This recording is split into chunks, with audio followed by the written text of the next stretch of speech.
بسم اللہ الرحمن الرحیم۔ السلام علیکم۔ جمعہ کے دن عصر کے بعد 80 مرتبہ پڑھا جانے والا درود۔ جو شخص جمعہ کے دن عصر کے بعد اپنی جگہ سے کھڑا ہونے سے پہلے یہ درود شریف 80 مرتبہ پڑھے: اللہم صلی علی محمد نبی الامی وعلی آلہ وسلم تسلیما، تو اس کے 80 سال کے گناہ معاف کر دیے جاتے ہیں اور 80 سال کی عبادت کا ثواب لکھا جاتا ہے۔ اس درود شریف کو عام دنوں میں بھی چلتے پھرتے بھی پڑھ سکتے ہیں۔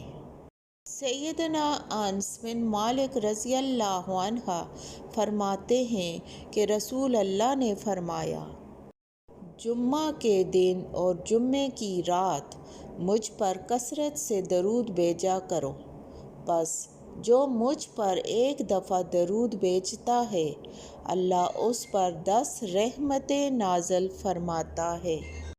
امام شافعی رحمۃ اللہ فرماتے ہیں، مجھے ہر حال میں نبی کریم پر کثرت سے درود بھیجنا پسند ہے، مگر جمعے کے دن اور رات کو بہت ہی محبوب ہے۔ امام ابن حجر رحمۃ اللہ نقل کرتے ہیں، نبی کریم پر کثرت سے درود بھیجنا وباؤں اور دیگر بڑی مصیبتوں کے خاتمے کا بہت بڑا سبب ہے۔